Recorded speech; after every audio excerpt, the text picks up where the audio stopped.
BRS ప్రభుత్వంలో వరి వేస్తే ఉరి అన్నారు. అయితే కాంగ్రెస్ ప్రభుత్వంలో సన్న వడ్లకు 500 రూపాయల బోనస్ ఇస్తూ వరి ధాన్యం కొనుగోలు చేస్తున్నామని భువనగిరి ఎమ్మెల్యే కుంభం అనిల్ కుమార్ రెడ్డి పేర్కొన్నారు. యాదాద్రి భువనగిరి జిల్లా భూదాన్ పోచంపల్లిలో వడ్ల కొనుగోలు కేంద్రాన్ని ప్రారంభించారు. ధాన్యం కొనుగోలులో అధికారులు రైతులకు ఎలాంటి ఇబ్బందులు తలెత్తకుండా యంత్రాంగం పూర్తి స్థాయిలో పనిచేస్తోందని మంత్రి ఉత్తమ్ కుమార్ రెడ్డి తెలిపారు. గత ప్రభుత్వంలో వరి కోతలైన 2-3 నెలల వరకు ధాన్యం కొనుగోలు కేంద్రాలు ప్రారంభించలేదని, ఈ ప్రభుత్వంలో కోతలు మొదలైనప్పటి నుంచే ధాన్యం కొనుగోలు ప్రారంభించి 3 రోజుల్లో రైతుల అకౌంట్లో డబ్బులు జమ చేస్తోందని తెలిపారు. ముఖ్యంగా వడ్ల కొనుగోలు అనేది అంతకు ముందు ప్రభుత్వంలో 10 ఏళ్ల పాలనలో 2 నెలలు 2.5 నెలలు నడిచేది. రైతులు మల్ల పంట వ్యవసాయం స్టార్ట్ అవుతుంది, ఇక్కడ కళ్ళల్లో మగ్గిపోయేది వాళ్ళ కుటుంబాలతో పాటు.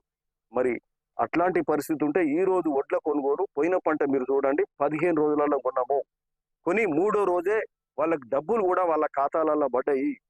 అట్లా ఆ విధంగా ఈరోజు ఉత్తమ్ కుమార్ గారు సివిల్ సప్లైస్ మంత్రి, మా అగ్రికల్చర్ మన సివిల్ సప్లై కమిషనర్ కానీ, జిల్లా కలెక్టర్ కానీ, యంత్రాంగం అంతా కూడా మార్కెటింగ్ సివిల్ సప్లైస్ ఆఫీసర్స్ కానీ అంటే దీని మీద ప్రత్యేకమైన దృష్టి పెట్టి రైతులకు ఎట్లాంటి ఇబ్బంది కలుగుతుందనే కార్యక్రమం ఈరోజు జరుగుతుంది. అది కూడా రికార్డు పంట పండింది ఈ సంవత్సరం. పోయిన పంట ఖరీఫ్ సీజన్ లో 1,53,00,000 మెట్రిక్ టన్నుల ఒడ్డు పండినాయి. ఈసారి 1,23,00,000 1,27,00,000 పంట ఈ రోజు దిగుబడి ఉంటుందని అనుకుంటున్నాం. ఈ వేసంగిలో మొత్తం 2,80,00,000 దేశంలో ఎక్కడ వండనట్టుగా ఇక్కడ పంట పండుతుంటే ఇవన్నిటిని కూడా కొనుగోలు చేయడానికి ఈ రాష్ట్ర ప్రభుత్వం సమాయత్తమైంది.